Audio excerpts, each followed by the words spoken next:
Biljun euro ta' investiment. Gvern ġdid nazzjonalista se joħloq 10 setturi ġodda li se jkampru l-ekonomija ta' pajjiżna għas-snin li ġejjin. Dan huwa l-mod kif aħna beħsibna insaħħu lill-poplu Malti u Għawċi tagħna. Dan huwa l-mod ta' kif aħna beħsibna insaħħu lil dan il-pajjiż. Dan huwa l-mod ta' kif aħna se nkomplu niġġeneraw il-ġid. Biex aħna flok noħdulek il-ġid tiegħek, aħna nieħdu ħsieb il-ġid tiegħek. Għax irridulek il-ġid u se nagħtuk aktar ġid.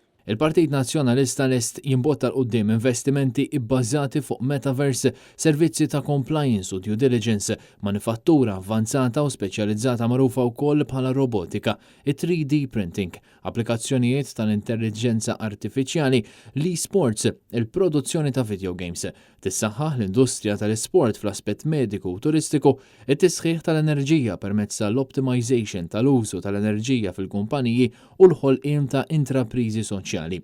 Il-fond ta' biljun euro huwa maħsub li jixpruna setturi ġodda u jgħin setturi diġà preżenti biex ikomplu jikbru, b'mod partikolari is-settur tal-ospitalità. Immaġinaw il-kwantità ta' xogħlijiet ġodda.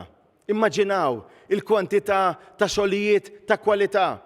Immaġinaw int illi llum għandek l-opportunità illi timxi l-qoddim, aħna irriduk timxi iktar l-qoddim għaliex se jkollok l-opportunità li taħdem ġob wieħed, imma dak il-ġob se jagħtik biżżejjed flus biex ikollok ukoll iċ-ċans li tgawdi l-familja, ikollok iċ-ċans ukoll li tgawdi l-ambjent illi aħna se nkunu qegħdin impoġġuh priorità assoluta għal tmexxija tal-gvern tagħna ukoll. Bernard Grenk spjega wkoll fid-dettall minn fejn ser jiġu dawn il-biljun euro.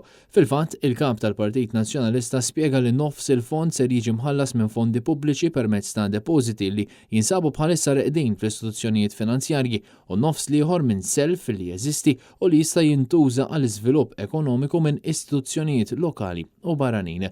Din l-ewwel proposta b'viżjoni li ħabbar il-kap tal-Partit Nazzjonalista ser tkun qed toħloq ħafna ġid li jista' jitqassam mal-poplu Malti u Għawċi. Mhux biss, dan l-investiment fl-ekonomija ta' pajjiżna b'garanzija se joħloq eluf kbar ta' impjiegi ġodda ta' kwalità u li jrendu paga b'saħħitha.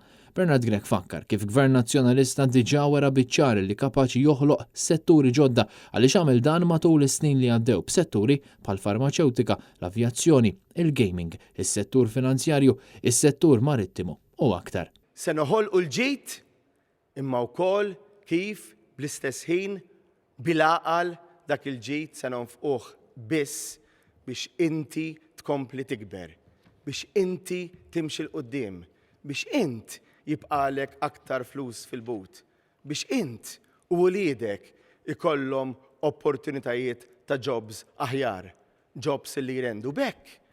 Ikollna opportunità u int ikollok fidejk iċ-ċavetta illi tiġġieled kontra l-għoli tal-ħajja. Kien Tajjar, Net News.